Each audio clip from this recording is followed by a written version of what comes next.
Hey guys, so this is the first in a series of basically live streams that I'm going to do. So it's my first ever live stream. I think that I'm using this as a bit of a written record to just basically ensure that I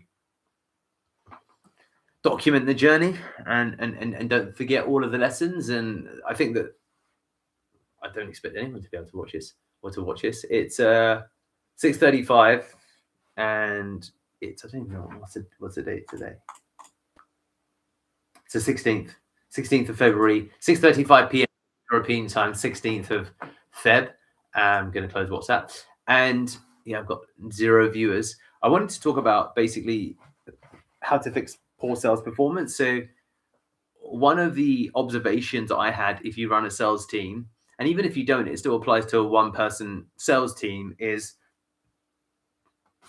understanding that often all of the value when it comes to improving sales performance comes from all of the areas that ultimately you probably aren't looking at. So as a good example is some of the challenges that I have with my sales team is that everything is self-reported, and as much as you can have data, because people talk about what's your data reliant upon sales teams appropriately uploading and writing up their reports. And the nature of a salesperson is that it's not going to be an accurate representation of what's happening because it's a judgment call, and judgment is relative. So practically, I'll go through a couple of areas. Number one, if you watch sales calls of your salespeople, or if you have your own sales call, getting that analyzed is massively important.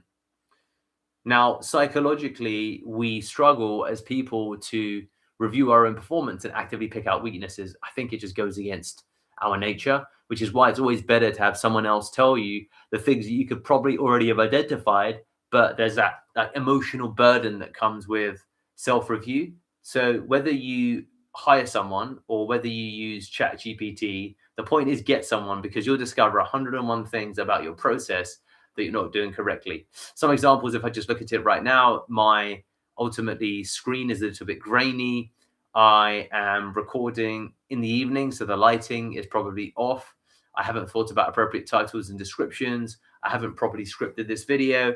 There's this background from the chair always smacking the back of the wall. There's that black marks going across it. So yeah, just a ton of obvious problems. And these are just and the value is in that these are just the ones that I'm identifying. What about all of the ones that I don't see? And therein lies the point. That's why one of the key ways to fix sales performance is that review. Now, let's extend that out, because it isn't just ChatGPT to review my calls, another coach or another person to review my calls. I will underline that so few people do that. Like, you should do that if you're not doing that. So that's area number one, okay? Now, area number two is extending that out to email. Are you actually having someone review your email?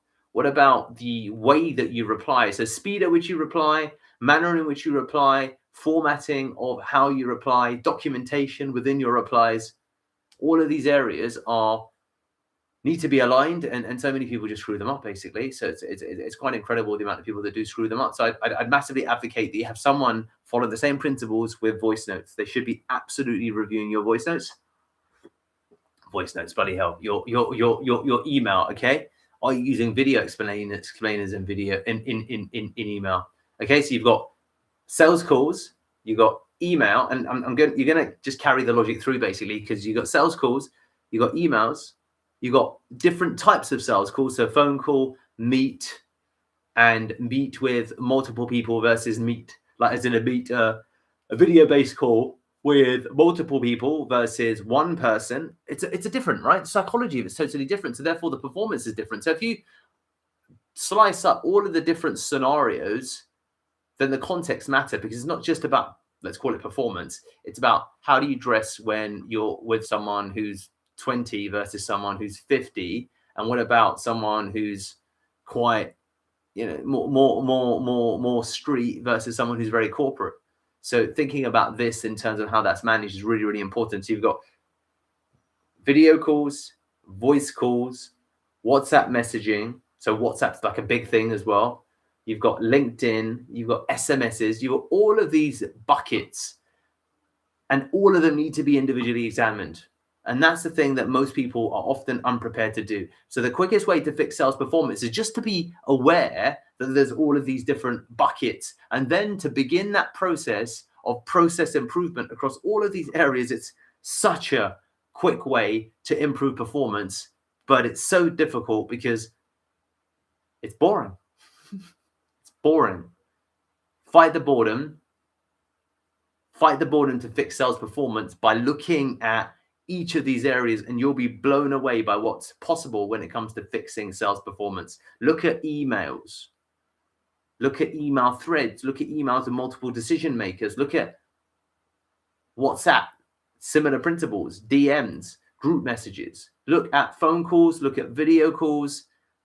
You honestly, don't believe anything you say when it comes to your own version of your own performance, as well as other people's version of their own performance. Seeing is believing.